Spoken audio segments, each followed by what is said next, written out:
बारे में बच्चों की मौत मामले में एक्शन लिया गया है। कफ सिरप, कोल्ड ड्रिंक लिखने पर कार्रवाई। 10 बच्चों की मौत हो गई है। मामले में डॉक्टर की गिरफ्तारी हुई है। डॉक्टर प्रवीण सोनी को गिरफ्तार किया गया है। डॉक्टर दवा कंपनी संचालकों पर एफआईआर दर्ज किया गया है। उत्तराखंड में भी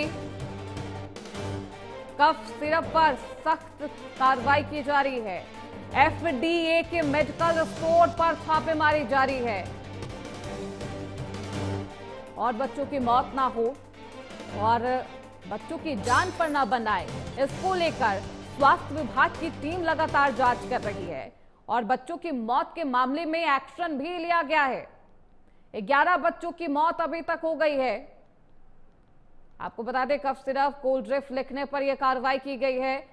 स्वास्थ्य विभाग और पुलिस प्रशासन की तरफ से लगातार बच्चों का जो सैंपल है वो लिया जा रहा है।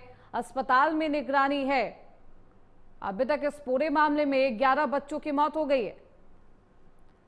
तो बच्चों की मौत के मामले में एक्शन लिया गया है। कफ सिरप, कोल्ड ड्रिंक लिखने पर यह कार्रवाई की गई है। 10 बच्चों की मौत हो गई है और इस पूरे मामले में डॉक्टर की गिरफ्तारी हुई है। डॉक्टर प्रवीण सोनी को गिरफ्तार किया गया है।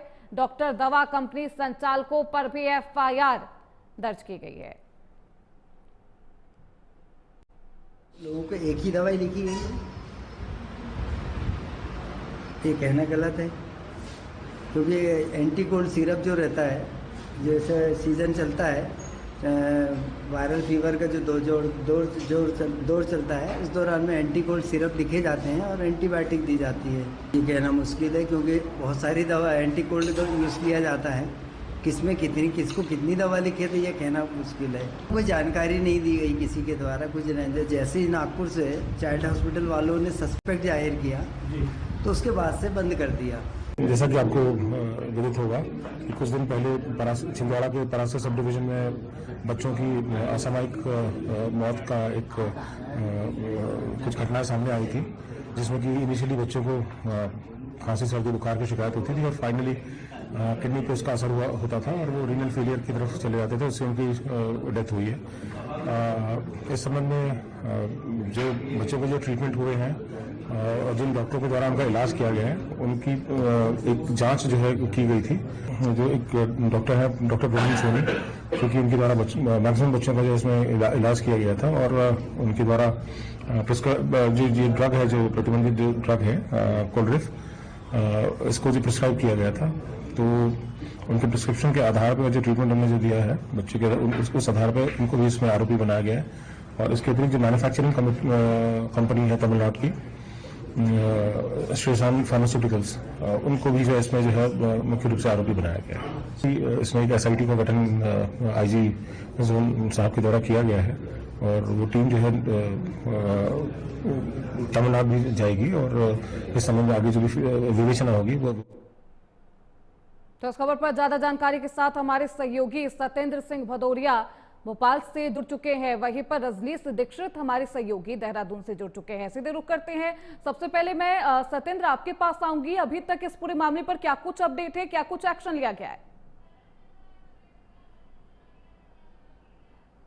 देखिए, पूरे कल सीएम का जो बयान आया था उसके बाद से पुलिस और प्रशासन सक्रिय हुआ। सक्रिय होने के बाद पुलिस ने इसमें 2 लोगों के खिलाफ एफआईआर दर्ज की है। इसमें जो तमिलनाडु कांचीपुरम में जहां ये कोल्ड ड्रिंक सिरप बन रही थी, उस कंपनी के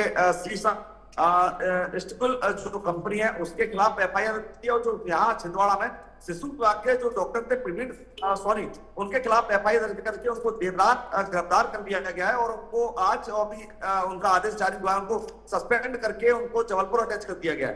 अब इसमें 2 लोगों के खिलाफ जो सरकार या फिर जो प्रशासन की गए, तो 2 लोगों ने ठीकरा फोड़ते हुए पूरा स्त्री कर लिया। अब देखने वाली ये बात होगी कि आखिर अब किसके ऊपर गाज गिरती है।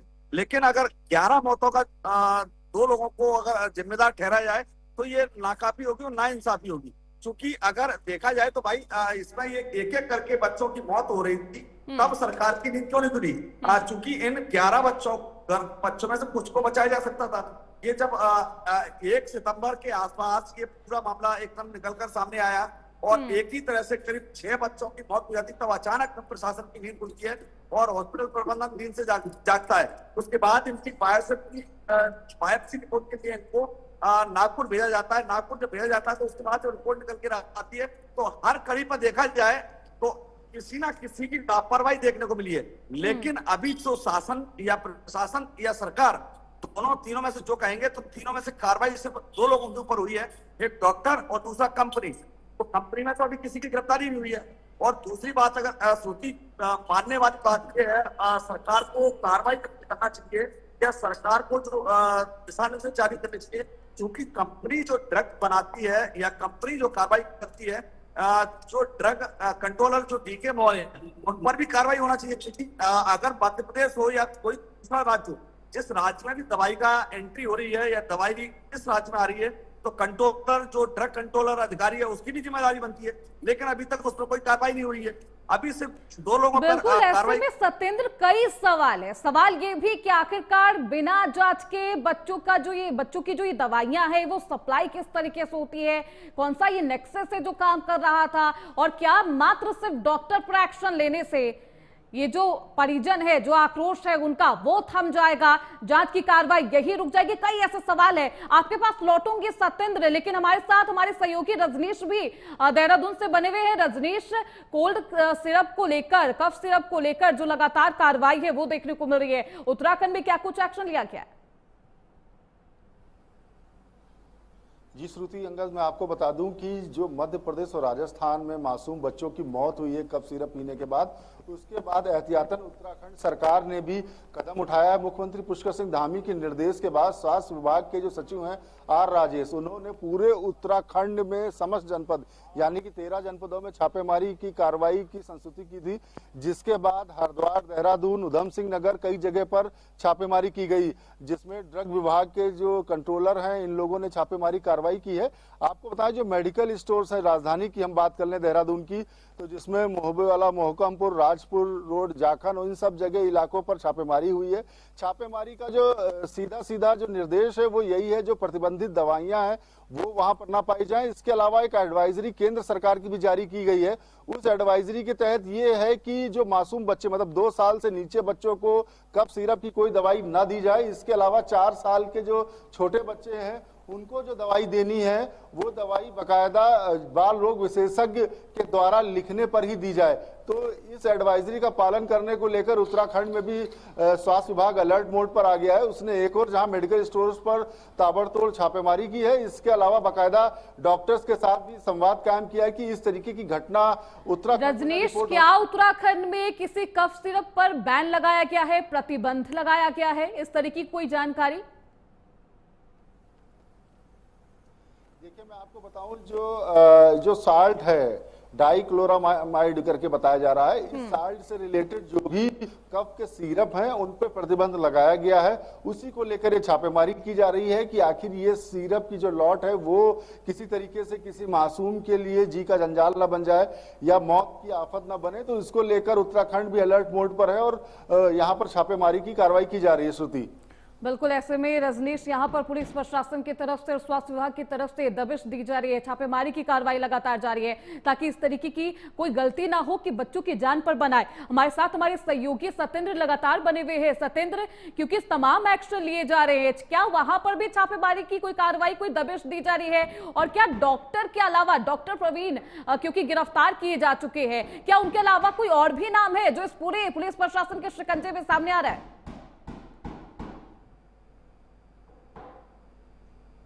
देखिए श्रुति, अभी तक जो मामला सामने आया है या जो भी सरकार के द्वारा कार्रवाई की गई है उसमें सबसे पहले कार्रवाई थी सीएम का, मुख्यमंत्री मोहन यादव का जो बयान आया था कि भाई जो सिरप है कोल्ड ड्रिप, उसमें 46% डायथीन क्लोराइड ये पाया गया है, यानी कि 46% ये जहर है पूरा।